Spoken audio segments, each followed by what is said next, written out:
Extreme Improv Xstreamed YouTube channel, as well as the Geek Battle YouTube channel.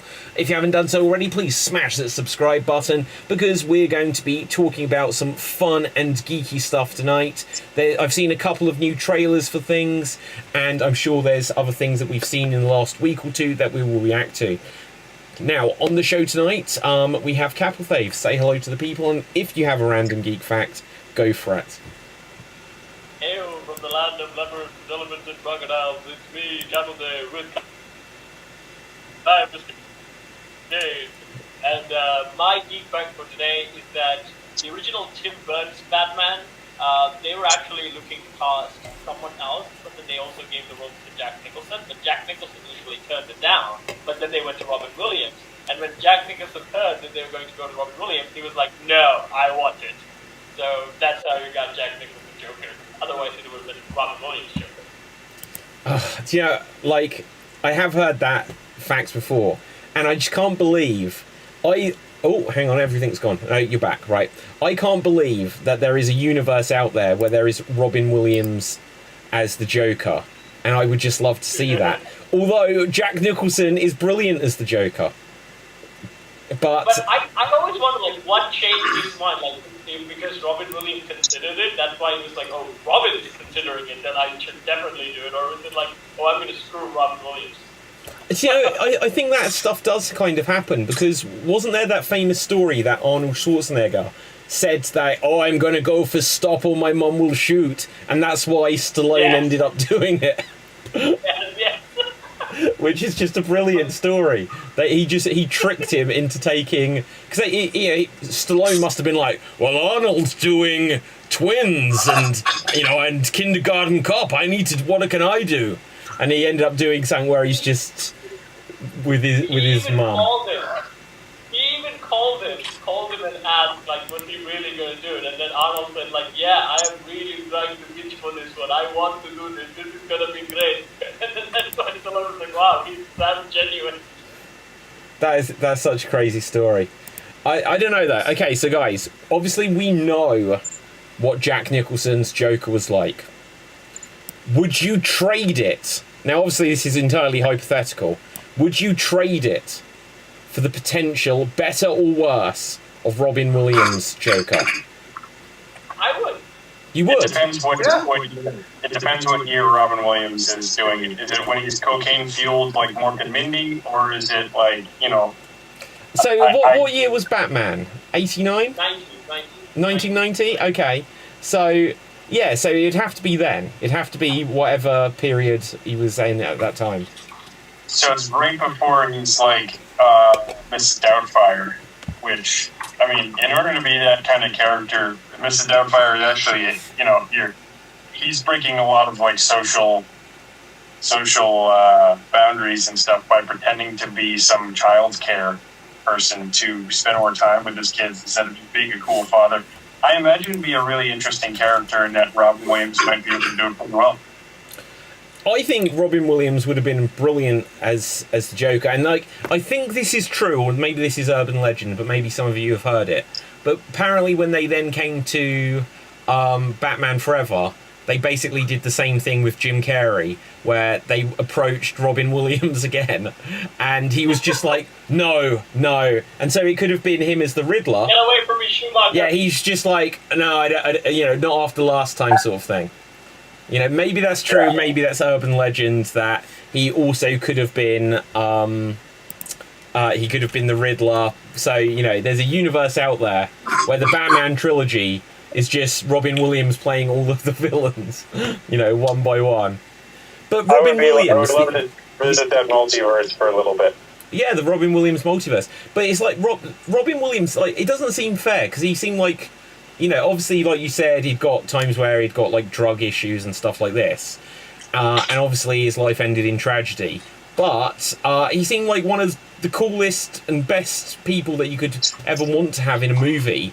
And then, obviously, he got messed around with Disney over the genie in Aladdin, to the point that he put it in his will that they can't use all of his unused takes to make new genie stuff. Because, like, he asked not to use his voice on selling the tool, and Disney said okay, but then they used it anyways, and that really pissed him off. And that's why you didn't return to the sequel. But then Disney said that they were gonna do more educational content, which Robin Williams agreed that he would allow to use his voice. And Robin Williams actually came back and did some educational content with them, and also then started the third film. I think it was okay, but again, he was really scorched by that when they said they were going not to do it, but then they did it anyway. I think he got screwed around by management a lot, because the story goes, when you're a nice guy in Hollywood, you get screwed around.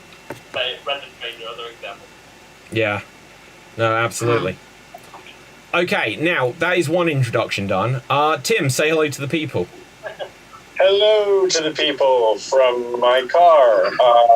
I have one good fact, and that is that if there are self-organizing molecules that exist in our world, and we don't know a lot about them, but they, from my understanding of the concept, is a lot of things don't self-organize in the way that we think. If it doesn't have like a organic matter or something, these are non-organic molecules and particles that are able to reassemble themselves, I believe, into the same structure, which has some interesting applications in terms of general research for the future of technology. Wow. So, yeah, it's some guy with the last name Bennett, Bennett.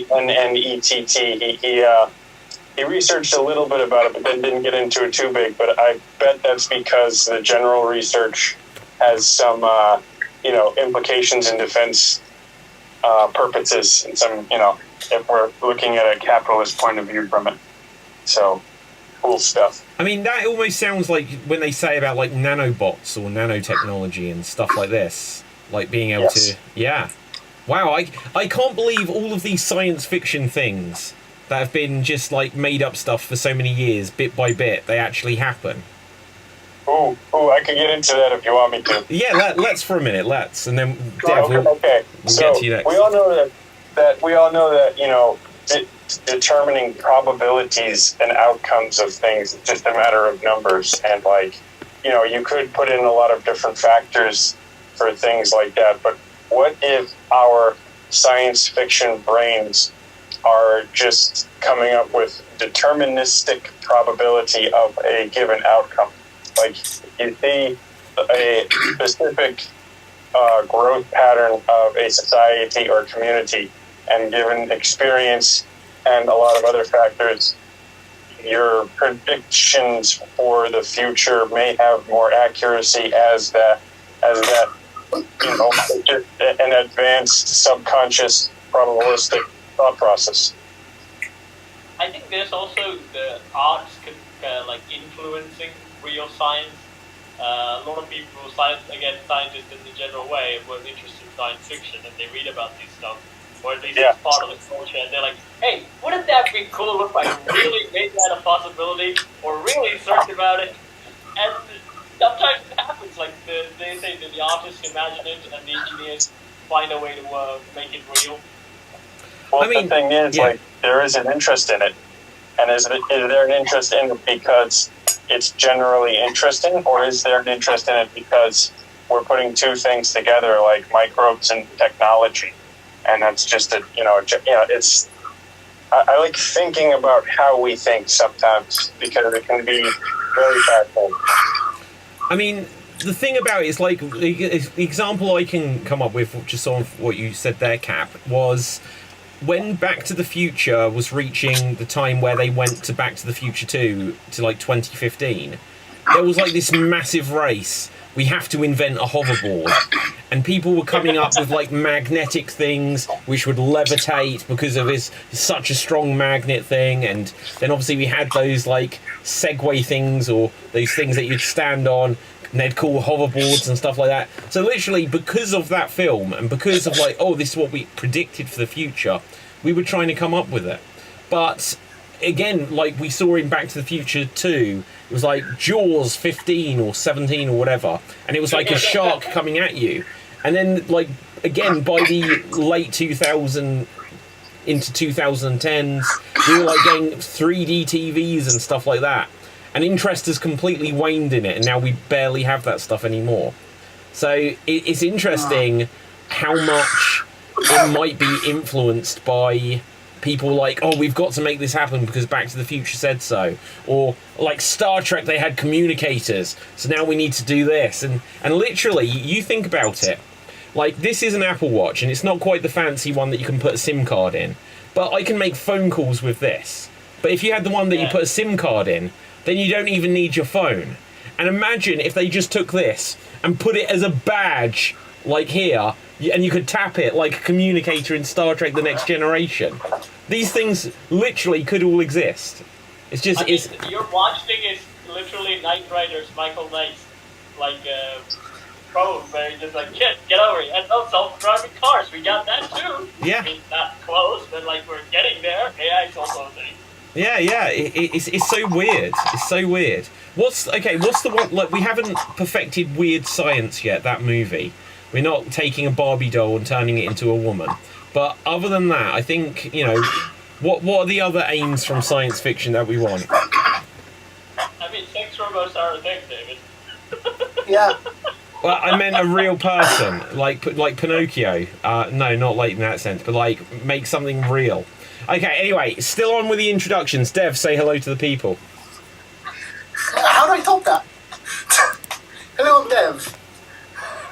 And my geek fact of the week is this week, 25 years ago, was the premiere of Star Wars Episode 1. Star Wars Episode 1? Yes. Wow, that's insane. 25 years. That's nuts. Yes. And at the premiere was Paul Rudd, Ryan Reynolds, and Usher. And among the like other celebrities at the time. And they all gathered at the Skywalker Ranch and promoted the movie, basically. Wow. Okay, so what was... Wait, why were they promoting it? Were they even famous back then? They just... Basically what they did was they picked up like famous teen like actors at the time and like promote this movie. Wow. Okay. Oh, we've lost Tim. Okay. Let's put us onto a different view. I feel very close. Right. Oh, it's just me now. Sorry, guys. Right. There we go. All right, that'll do. That'll do. I don't know how to turn it on. That's the view. There we go. Right. That is cool. Like, it's weird to think that Ryan Reynolds was doing something in 1999. That feels a little bit too early. He was in a lot of movies, like Waitress and stuff. Like what? He was in a sitcom, and he was also doing stuff like Dick and like comedy. Even back then, he was doing comedies. Wow, I remember. Was Ryan Reynolds in like Blade 3? Yes. And what was it? Yeah, what was he in before that? Ryan Reynolds. I remember him on an episode of Scrubs. Ryan Reynolds was in Scrubs. Yeah. I remember in Van Wilder. Yeah, that's like, when was that? Because that seems like the earliest thing that I remember him from. 2002. 2000? Is that okay? So that is literally just after this time period. So let's see what else he'd done. He's done so many films. Okay, in 1991, he played Billy Simpson on 18 episodes of Hillside. Man, he's a lot older than I thought. Yeah. He was in one episode of The X-Files. I need to go back and watch that to find the Ryan Reynolds episode. In 1996. Lonesome Dove. Wow. Okay, some interesting stuff there. Now, guys, is there any stuff, like, let's go on some hot takes. Are there any things that you have seen? I have seen Doctor Who this week. I have seen trailers for Beetlejuice, and apparently Deadpool and Wolverine has broken the pre-sale record. Oh, wow. Yeah. Yeah. And it's an R-rated movie. How about that? And it's roughly sold 200,000 pre-sale tickets. Nice. I think they just like did it with the hype of X-Men '97. That series just ended, and it ended on a high Oh, note. Capel Thave! How can you say that Deadpool 3 and the return of Wolverine is only doing well because of the cartoon? No, I think it's perfect timing. And it also has to do with it. I think it's perfect timing to just finish that. And then That's like my things. that's like saying Justice League did well because Justice League Unlimited just finished. I would say that. Because if it weren't for Justice League Ultimate, I wouldn't know about the Justice League. I wouldn't even care about the Justice League. Well, you know, that's an interesting thing. That's an interesting thing. Look, there will be some people, like exactly like you just said, who it's all part of like the brand awareness, isn't it? So, some people like, well, look, this is the genuine thing. The only reason I was interested when there was going to be like a X-Men movie originally is because I'd watched the original X-Men cartoon. So, yeah, you're probably right in some weird warped way, but it just feels like X-Men 97. How many episodes of that were there? Like 8? 10, I think. Oh, okay, but still, the point is, if they put out one a week, who has literally become an X-Men fan for the first time in the last 10 weeks? Who's now like, oh, there's a movie, right? I better go see that. Yeah, you know what? A lot of people. I see it on Twitter. A lot of people have done that. It's weird. Wow. I think, again, my experience with Justice League, right? I didn't care about Batman. I knew Superman. I was mostly interested in Spider-Man at that point. When I saw Justice League Unlimited, I was like, oh, Batman, I gotta see his movie. Batman Begin comes out. Great, I'm seeing that one. That's how it happened. Yeah, no, it's fair point. It's fair point. I guess it just feels like X-Men 97 has only existed for like a few weeks. And I think everyone watching it is probably at least 20 years old. You know? Maybe, Yeah, maybe. Probably, again, the rating is a bit high for that cartoon. I don't think little Yeah. Yeah. See, it's the interesting thing though, just like with all of these things, it's like if something just debuts on streaming, how do people discover it in the first place? Because it feels like you only watch it if you specifically go to it. I know this. Disney Plus shoves adverts while you're watching other stuff. Oh, really? Yeah. Okay, fair And enough. the one good thing, like, I watched the new Deadpool Wolverine trailer, which they say is new. It only has like 10 seconds of new footage. And the one good line in that trailer is, wow, Paul Rudd finally aged. That's funny. I haven't seen the new trailer, so I'll check that out. For what film? Deadpool, right? Deadpool Wolverine. Is that because they show a skull of Ant-Man? Yeah. Yeah. That's a good line. No, honestly, in Ryan Reynolds, I trust. 'Cause he's one of these people who, when you see him, now it doesn't mean he's like this in real life, but the persona he puts out even in interviews is basically Deadpool. So you just feel like, well, he's just going to keep ad-libbing stuff, and you know, how can they not get at least a fun film out of this? He's explained why he's always that way, though. Oh, tell me. So, like, he has massive anxiety, and comedy is his way of combating that massive anxiety by consistently being so on that everyone likes him. Wow. I'm not as like, speaking seriously, I totally relate to that. Not saying that therefore I'm any good, but like everything I say isn't serious enough as it should be for that exact same reason. Like, people kept saying Deadpool is basically if you put Van Wilder in a mask for years. Yeah. And it's true. What, have you seen Detective Pikachu? Yes. Yeah. He literally is just playing Deadpool in it, but just PG Deadpool. But I genuinely, I really like that film, and it's just because it was just like we'd had Deadpool perhaps 1 and 2 at that stage. It was just Deadpool 2.5 Yeah. with Pokemon references. Deadpool. Yeah. But I love the fact that, like, so here's the thing, like, he played. I'm not really sure if he was. Oh, I think he did Deadpool before he did Green Lantern. And why didn't he think like I should cash in on there? Except like I'm gonna be Hal Jordan. Dude, you have nothing to do with this character. Just chill out. You can't be Hal Jordan. Wait, you saying he did Deadpool before he did Green Lantern? No, he didn't. No, Maybe as X-Men Origins. Yeah, he was. Oh, yeah. Jesus, I Right. forgot that. He was basically doing the same thing, like, before he was patched up with the mouth. Yeah. We get a few scenes of Deadpool as Ryan Reynolds, where he's just doing Deadpool, like he does in Deadpool movie.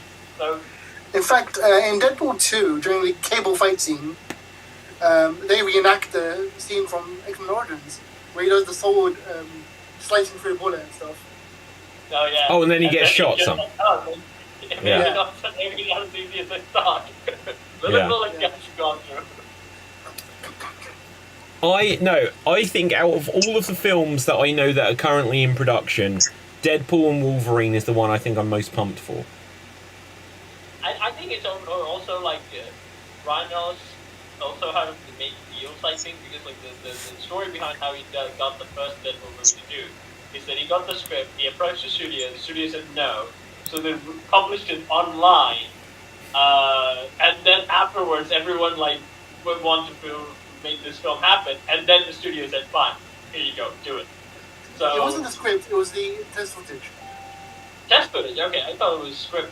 I only heard this in Graham Norton though when he said like that's how Deadpool 1 got made.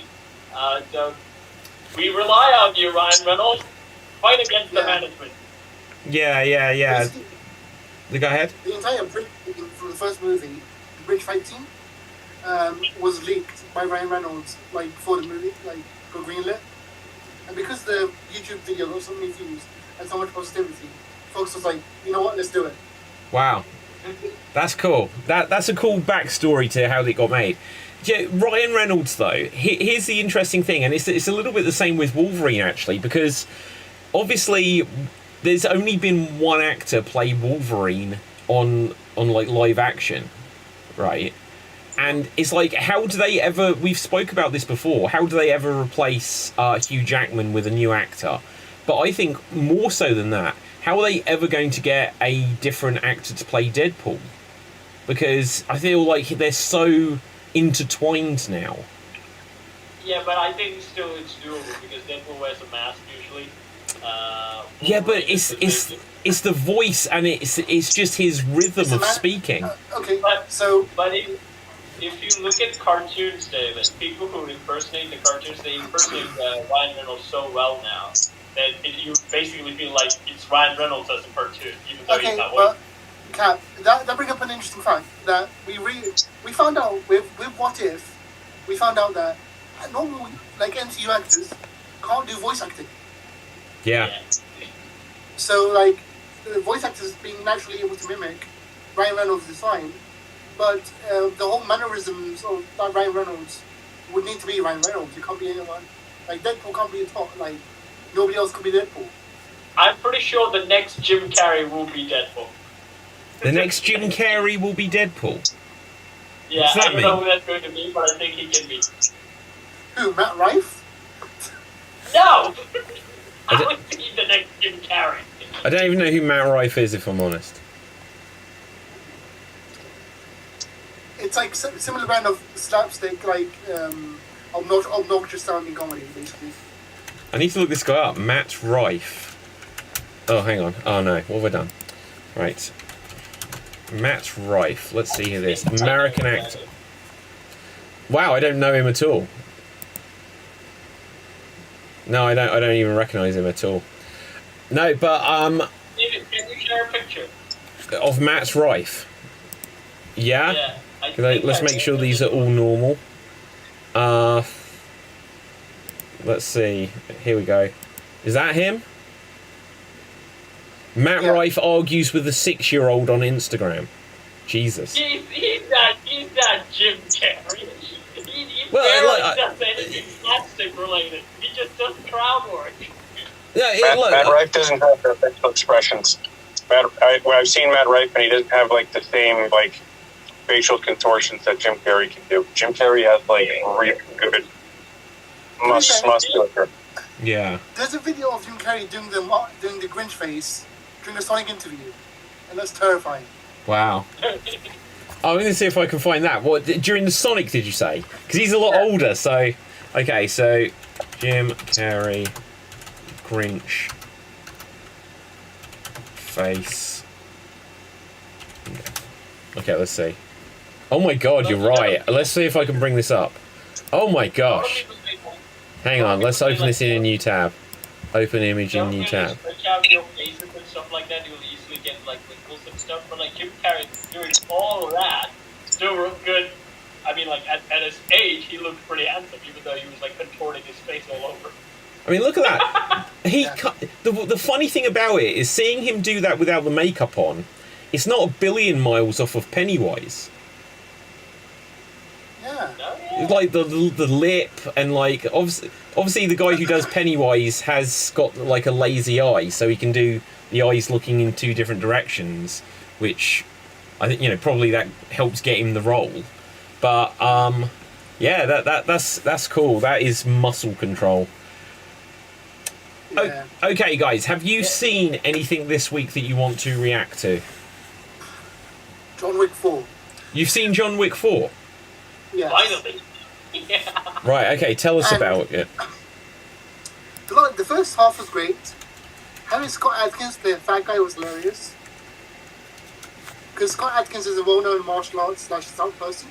He's like really fit and stuff. Having him fight as a fat person is the funniest thing I've ever seen. Yeah. Wow, I haven't seen this film. Just looked it up, and apparently Bill Skarsgård is in it, which is Yes, coincidence because I just said about Pennywise. Yeah, that just reminded me of it. Oh, okay, fair enough. Yeah. Like, I was like, it was good for the first half, and then the second half, when the duel is about to start, goes on for half the movie. I'm like, fucking get on with it. Like, but before that, it was good. But then, it's like it slows to a halt when they build up to this massive climax. Yeah. Really slowly. I think for John Wick, they just realized people just want action porn. So we're just gonna this is gonna be an orgy. This film's gonna be the final film. It's gonna be an orgy. Just like hit John Wick with everything. Although I did enjoy what's his name? God, the guy who was in Donnie Yen. I did enjoy his character, and apparently he's getting a spin-off. Oh, I think They just announced it. Wow. yeah, he's the Daredevil version that went on killer mode. I think the story's going to be this, that like him versus the dog. Can I spoil the movie? Yeah, it came out years ago. Yeah, go for it. So in the film, Donnie Yen kills the Shogun samurai. Oh, spoilers. And her daughter is like is thinking gonna seek revenge. So I think the series gonna follow that, where his daughter is coming after Donnie Yen. I feel like John Wick, every character gets like 10 years off where they can build a life, and then they have like children, and in those 10 years they raise like the next assassin to get revenge, and like it's a cycle. Like here, you're 10 years off. Make your friends who are going to kill us after we kill you in 10 years. Yep. They didn't put out a series though. I think it was Winston. I think, or the Continental. Which is not very good though. Which is not very good though. Like they lost me in the first episode. They were like they casted a guy who looked kind of like Keanu Reeves with hair, even though he's supposed to be Winston's brother, and maybe that's why like Winston's like John Wick because he looks like his brother or something like that. That's the impression I got from the first episode. I'm not really sure if it's true or not because I haven't seen the theory. But yeah, it did lose me. Oh. Yeah, I haven't seen John Wick 4, and I didn't know there was a spin-off, but apparently, so whatever this thing is, but apparently there is a 5th film in development, plus John Wick Presents Ballerina. Yeah, that focuses on the females that Assassin's Creed number 3. Okay. Wow. I love that they have another like Fast and Furious franchise. Yeah. It's Yeah, the talk weak about friend. family. It's the weak Like friend. 7-8 movies with it. I saw a video yesterday of Vin Diesel promoting Street Shark toys in 1994. Street Shark. Yeah, it was one of those Ninja Turtles wannabes. Oh my god, I yeah. do recall that. Wow, and Vin Diesel was what? Was it a commercial? You said? Yeah, at the 1994 Toy Fair, he was doing a presentation for the toys. I love when you see like really famous people in old commercials. Like Jack was in Beetlejuice. Sorry. Jeff, as soon as you said that, it reminded me of Jason Statham being like this naked swimming dancer guy in a music video once. Wow. I don't know why. Like half naked, like he's wearing a Speedo and he's like, you know, sinewy. You know, you can see the musculature. Okay, I'm gonna see. I don't know if we'll be able to find that, but let's see what I can find. 19 famous actors who started in commercials. Oh man, this is so lame. This is on a casting website as well. Ben Affleck was on. Tons of Keanu. There's tons. Yeah, go with it. No, go ahead. I'm just waiting for them to load. There was like tons of Keanu Reeves commercial with like one is Coca-Cola, I think.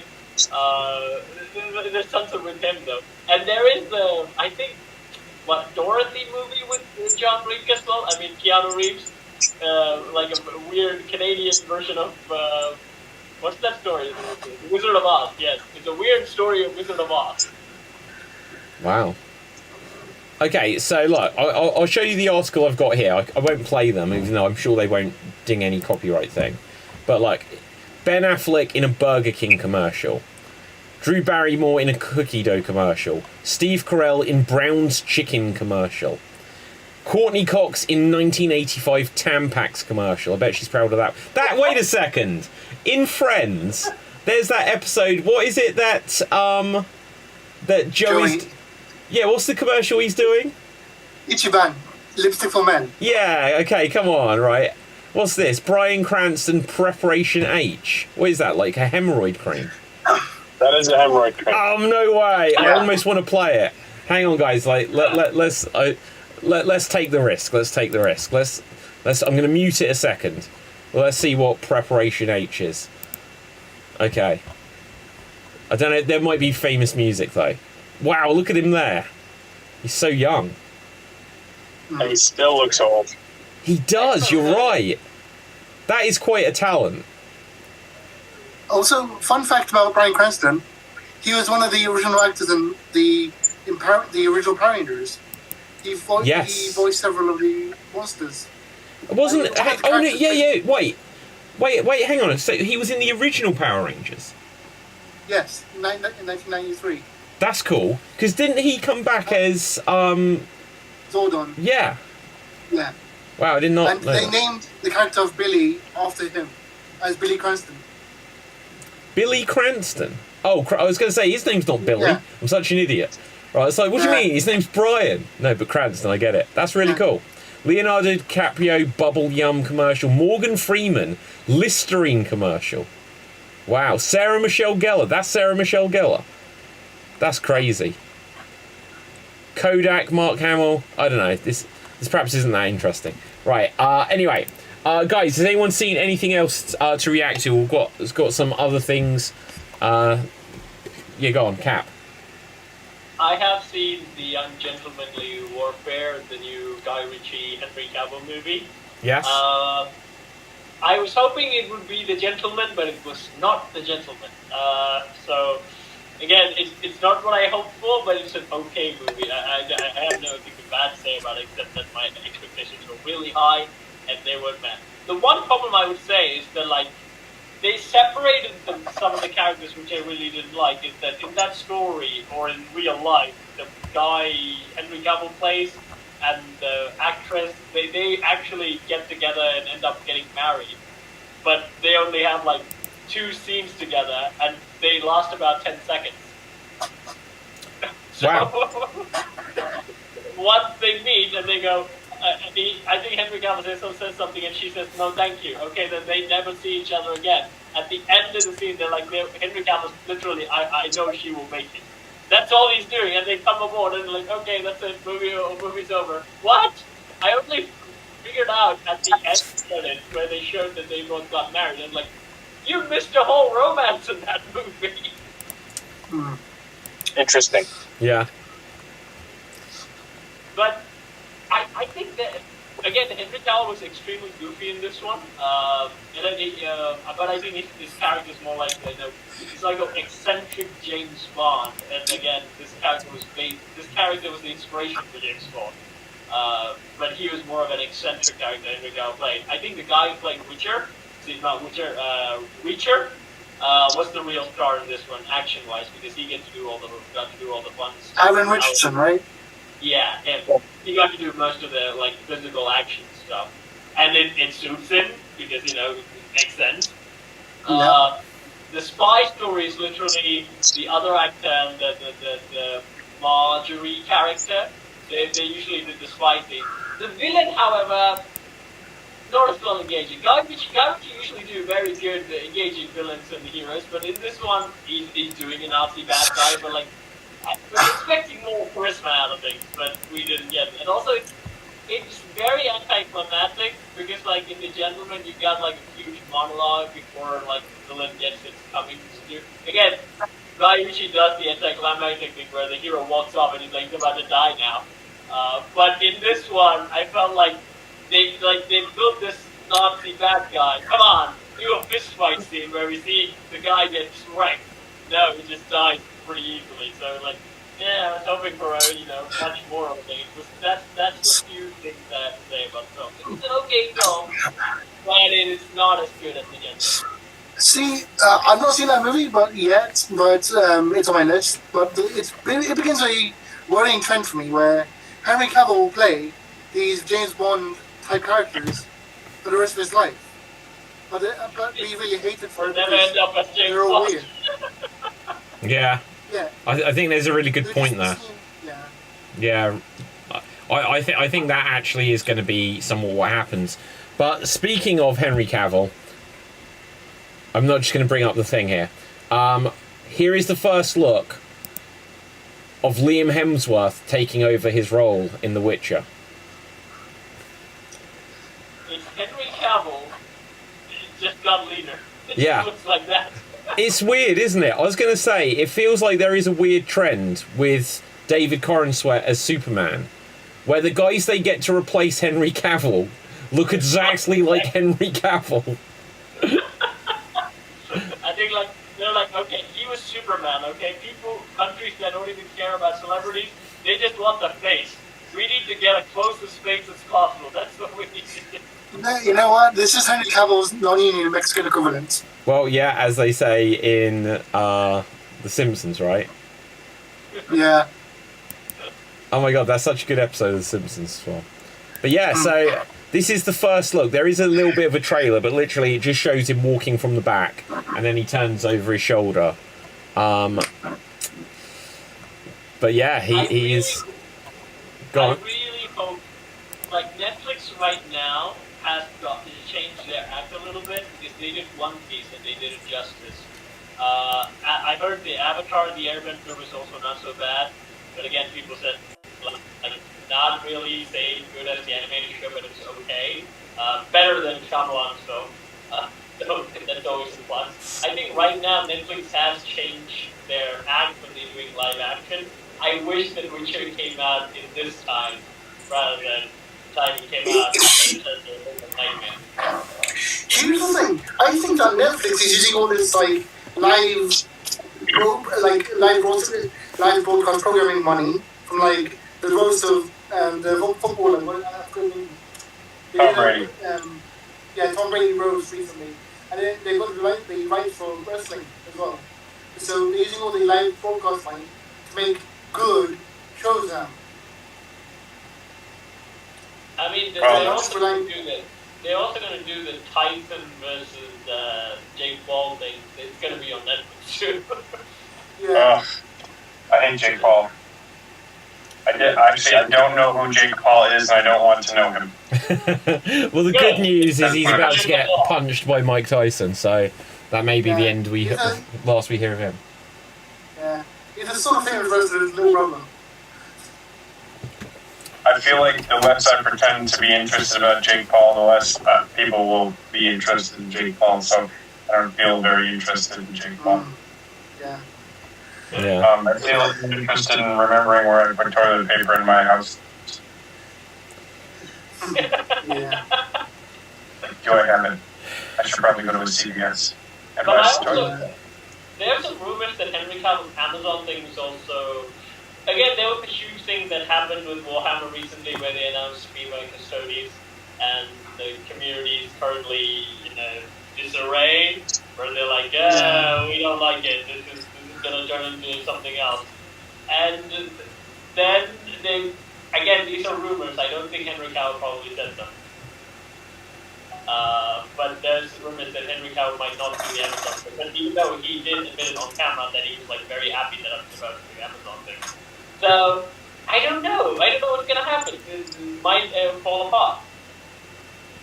I would love to see a Warhammer 40k show start with like a Custodes going through the training. Is that what they're going to base this show off of, Cap? Or we don't know what they're going to do. Okay. We have more details about what they're going to do right now.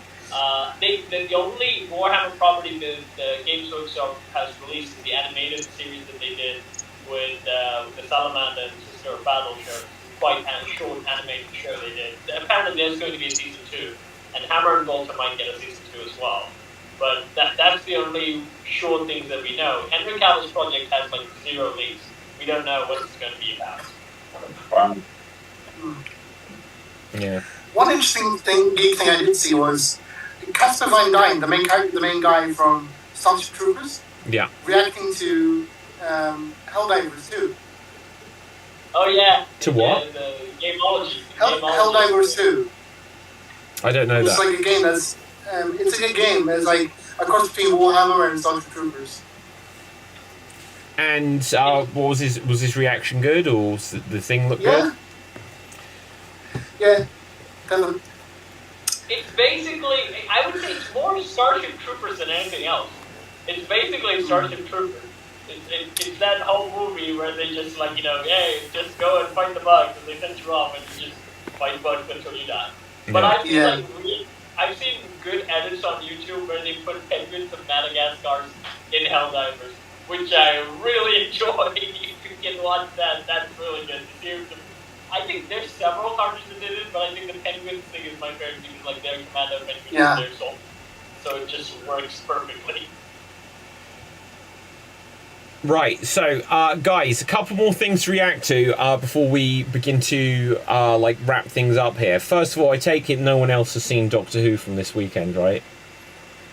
No. Oh man, right. Do you know what the thing was? If you do get a chance to see it, it was actually the best of the new season yet. And That doesn't say a lot. but here's the thing. It's got a high mark. It was written by Stephen Moffat, who obviously used to be the showrunner, and he was the one that came up with Blink and like some of the more well received episodes. And I'd say this was a good episode. I won't give tons of spoilers about it, but the one thing that didn't sit well with me about it was that almost the entire episode, like it kind of, you'll probably leave the question of why if I don't say, but the Doctor was in peril and he was crying the entire episode, and when someone's crying that long it loses its effect. If they wanted to have a moment where the Doctor has suddenly got tears, there was a specific moment in it which I won't give into where it would have made sense that like it could have all got to him, but he was just literally teary the entire episode, which made no sense to me. Yeah. But again, At least with Tennant, you have to like break him to the end to get him to show emotion. Oh yeah. But it's like, well, yeah, it's just like if you do it too early, like I think we were saying on the show last week that already they'd got it that, like I think Dave was commenting that Shooter's Doctor, it was like already, I've got to run away and stuff, and I was trying to say, there was a story reason for it, but 1 week he's running away, the next week he's crying. It's like, come on, like you want the Doctor to be the one that's always got an idea, or confident that he'll come up with an idea. But it was all right. The other thing about this episode though is that there was so much hype, and it was a really good episode. No, it wasn't. I've overhyped it. Right. It was a decent episode, especially compared to the other couple that's been in this season. But one of the things going into the hype with this new season was that they were going to have Disney money behind them. And this episode was filmed almost just in one location. And there was a cast of maybe 6 people in it in total. And it felt like an episode that they'd make when their budget has run out. It doesn't mean it was bad, but it just felt really small. I think Disney's. I think it would be in their best interest to reduce their budget because like they lost freaky money the last year with like Indiana Jones and most of the Marvel stuff. They're like, you know what, guys, we're gonna lower the budget a little bit. You know when everybody was saying, "Oh, with Disney money," and I was thinking, like, no, they don't. They have Disney in charge of their money, so you get less. Yeah, maybe. Well, it might turn out that's what's happened. Just because, in fact, thinking of the first 3, has anyone seen any of these Doctor Who episodes? Oh wow. Well, I can't. Yeah, I can't think of any way in which where they feel bigger or grander than any previous season, and arguably this last episode felt, and it wasn't bad. I sometimes love films that are set in one location, like something set in like a hostage situation. Like bottle episodes. Sorry? Like bottle episodes where they're in one location and there's like 1 or 2 characters and they don't like it's cost saving measurement they do. They film the entire No, not even necessarily that. Like, if you know the Tom Hanks film, The Burbs, they never leave like 3 or 4 houses, and everything happens. Terrible film. I love that film. I watched that the other day. That's such a good film. The only problem is, David, is the same that the Guy Ritchie did. It was anticlimactic. I was expecting the biggest payoff I could think of. Like, There was a payoff. No, it was not. I was like expecting a portal to hell, but nah. What? They had both. No. They had both. Yes, no, so they were guilty. They were like the demon Satanist guys. There wasn't going to be a portal to hell.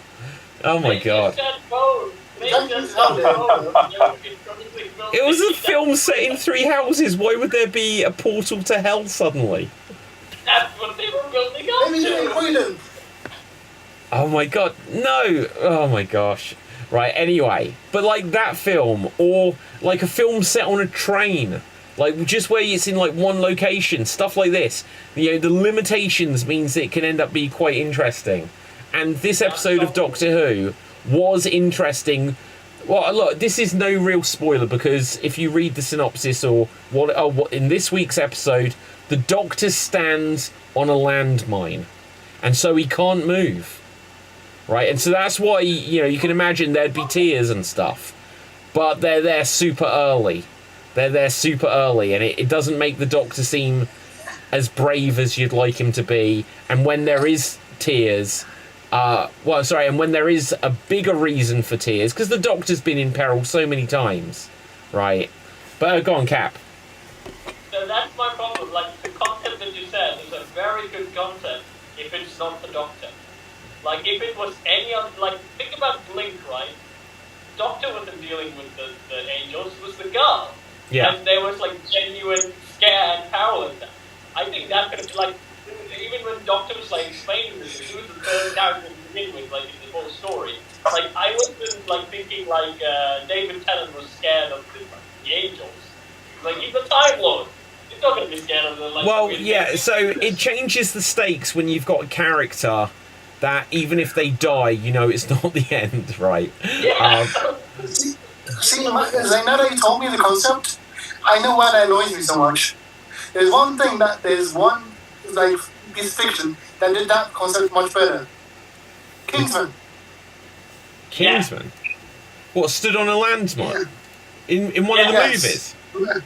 Merlin, Merlin stood on a landmine. And he was like, "Run, go away, I need to do this. I'm going to die, but I'm going to save you right first." And wow. They're pleading with him, like, "Don't do this, don't, like, come with us. Don't do this." And like, no, you guys go. I'm gonna draw them towards me. And then he starts saying, "Take me home, country roads." What to attract the enemies in him, and then blows himself up. He's such underrated actor, I would say. Like the actor who played that. He also Mark Strong, right? I don't know the name. Mark Strong. Yeah, he's a really good actor. Yeah. He's also a good voice actor. He was the voice of Captain Titus in Warhammer Space Marine game.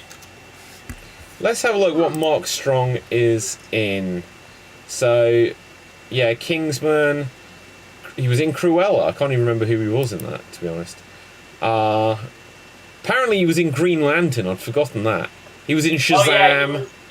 He was a villain in Shazam, wasn't he? Yeah, he was Dr. Sylvana or something. Yeah. Yeah. Well, I think that he was a terrible thing for Sylvana. Sylvana's a cartoony villain. Like, what they did, again, I'm not a big fan of the first Shazam film. Even though everyone said it's like really good, the reason why I hated it, several reasons why I hated the first Shazam film. I preferred Shazam 2 over Shazam 1. Wow, I think he was the villain in the movie Sunshine, which, if you haven't seen it, was really good. Yeah, he was the villain. You wouldn't recognise him because there's makeup on him. But he's in the movie Sunshine, which, if you haven't seen, it's really worth seeing. I want Mark Strong to be Lex Luthor. He looks like he... that would work too. Yeah. That would work too. Who is playing Lex Luthor in the new film? Beast. Oh, yeah. Kelsey No, not that Beast. He would have been good, but... Yeah, like, okay, what's our predictions on that? Is he gonna make a good Lex Luthor, or... See... He's more Clark Kent than anything else. Like, if you take him, in the X-Men First Class, he looks like Clark Kent. Like, rendered around the Here's the thing. Every single leg, apart from Mark Zuckerberg, that they have had has subverted expectations. Where you think he's going to be bad, and they're really good. What, as Lex Luthor? Yeah. Like, Wait, they had Tom Cryer Yeah. as Lex Luthor. Yeah, fair enough. And everybody thought that was bad. That was going to be good. Lenny Luthor reprising his role as a Luthor. Yeah, Lenny Luthor. Whoa! Yeah, that's great. It kind of been really good. What about the guy in Smallville? Did people think he was going to be bad? Yeah, because he was originally like comedic actor. Was he? What? That's all I know him from. He's like Heath Ledger type. Wow. I believe like Michael Rosenbaum was like mostly a comedic actor, I believe. Wow, I never knew that. But have you seen that the guys from Smallville now have a podcast? Yes. You know, Michael's had it for ages. Well, yeah, but they've got one called Talkville, right? And oh wow. Yeah, and they just talk about Smallville and interview people that were on Smallville, and it's awesome. And it's I see clips of it. I've never listened to a whole episode, but like if I go onto TikTok, every second day I'll be shown clips from Talkville, and every single time I'm like, oh, so that's how they made that episode. It's great, honestly. You know. Honestly, what a smart way to like keep like making money off of the thing that you did. You know. Yeah. You know what's really funny about that? Do you know who started this whole reunion podcast thing? No, tell me. Ned's Declassified. Who's that? It was a Nickelodeon show in the 90s. Oh, okay. And the main actors started a podcast as a reunion. And that spun off like loads of other podcasts when people were reunited. So you had like Woods of April Days, Talkville, and like other TV. I believe Scrubs had one as well, I believe. Like all these shows having like reunion podcasts. Who, alright, there's a woman who played Starbuck on, Battlestar Galactica. She has a podcast too, but she interviews, like, everyone in, like, science fiction. Yeah, Katie Sackhoff. Yeah, she got the Sack On podcast or something? I don't know. Yeah. Sack On. Well, did you know that Michael Rosen, whatever, was in Guardians of the Galaxy? Yeah. No, I'm He's trying also to... the Flash in Jail and Justice League Unlimited. Okay, but like, help me figure this out here, because when I like look it up, I can't remember. Is this character CGI and he's just a voiceover, or was he actually on set? Yeah, no, he was CGI. Ah, that's a shame. Because that does actually kind of look like him. So maybe he was on set and they just like the Hulk sort of thing. I think in the part, I think he debuted in the second one, I think, but he didn't look. Yeah, like he was that. one of the other Ravagers, the original Guardians of the Galaxy, like Stallone and Miley Cyrus and stuff.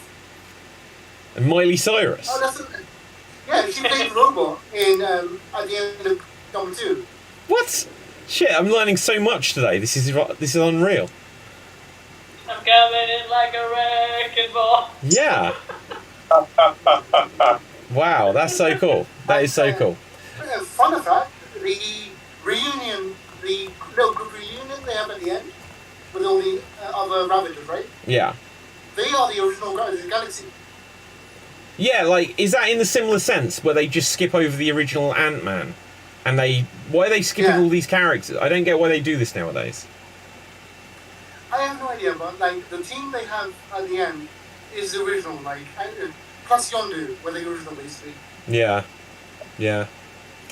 Right, anyway. I think they couldn't work. I think they wouldn't weirdly work. That's why they decided to go this probably the new route. Again, most of the stuff like the sci-fi superhero stuff. Again, even if you look at Guardians of the Galaxy, it's a pretty goofy with their outfits and stuff like that. It kind of gets goofy. The only at least non-relatably related to 70s characters are the main cast. They are the characters who doesn't look like they were created in the 70s. Okay, I've got something I've got here. We have to wrap quite soon, I'm afraid, just because I've got to do an event. But there is a trailer for Beverly Hills Cop 4, and it's coming to Netflix on July 3rd. Have you seen the trailer? There's already one. I saw the first one. I didn't see this one. No. Okay, well, let's see if I can bring up my my shield, just because Netflix aren't going to take kindly to it. So let's see if we can play this.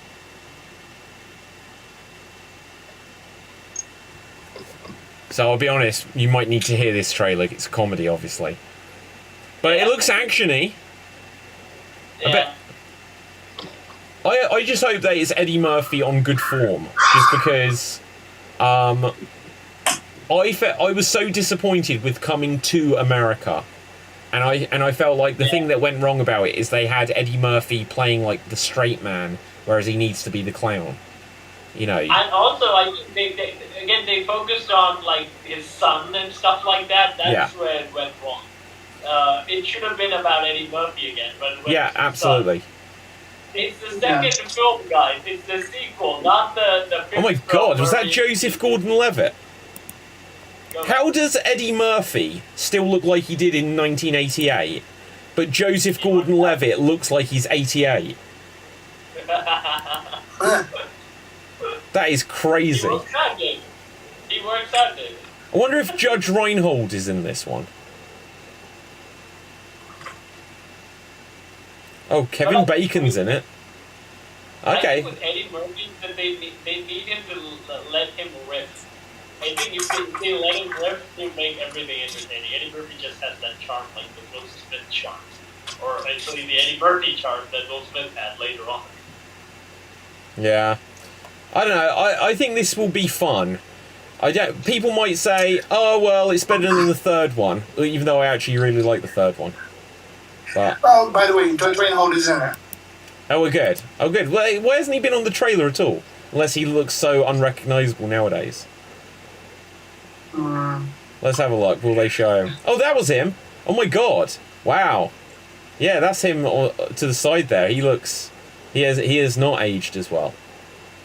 Good for him. Yeah. He used to be in so much, and then he's completely, like, vanished. What was that film that he was in that was, like, Freaky Friday? Vice Versa. Did anyone see that? No? Ah, it's good. It was like one of those films like Big and Freaky Friday, where he was playing, like, he swaps bodies with his son or something. It was a good film. Anyway, guys, I'm going to have to begin to wrap things up here just because time is getting away from me. Cap, go on, give us your last thought. I do want, from seeing that trailer, kind of gave me flashback to the movie Bright. I really want a sequel to that movie. Because I never saw Bright. Was it good? It's good, David. It's good. I don't know why people shit on it when it came out. I think mainly because we had so much good content back then. And they were like, it's terrible. Well, anyway, guys, let's start to wrap things up here. If you've got a recommendation for people, let them know your geeky recommendation. Tim, where can the people find you? You can find me at Providence Improv Guild in Providence, Rhode Island, every Friday and Saturday. We have an 8 o'clock show on Fridays, and 7 and 9 on Saturday. I might be working the front of house for a while, but I'd love to see you come if you can. Again, Providence, Rhode Island, Providence Improv Guild. I don't have anything to recommend right now because it took me a minute to sort of pull that up. But if I think of something while the other guys are presenting, I would love to share that. Sure, Dev. You can find me on Twitch and TikTok on the name FWWDAT. And my geeky recommendation the new South Park special comes out called South Park: The End of Obesity, where Cartman tries Ozempic. Okay, cool. And that's on Paramount, is it? Yes. Okay, Cap. You can find me on some beats where I sing, I dance, I draw myself in a bucket, and I work with puppets. And recently, I uploaded a fascinating, fun review of X-Men '97. Go check that out. And my recommendation for this week is going to be the The Legend of Tarzan series, the Disney series where they did after the movie. I'm currently watching it right now. I watched season 1 before. I've never got back to season 2, but I'm back to season 2. It's good.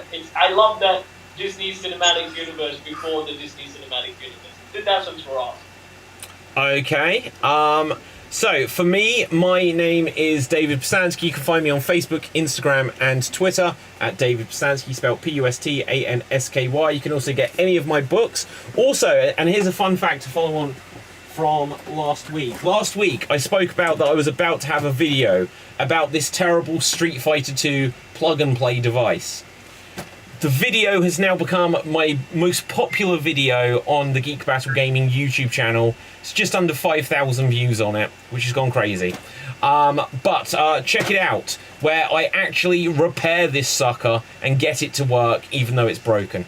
Because they decided to sell this to people with a joystick that only goes 4 directions instead of 8, which was just ludicrous. My geeky recommendation, as it's going to be for the next little while, is just see Doctor Who. Win, lose, or draw. It's going to be a wild ride. So, with that, until next time, stay safe, always stay extreme, live long and prosper, and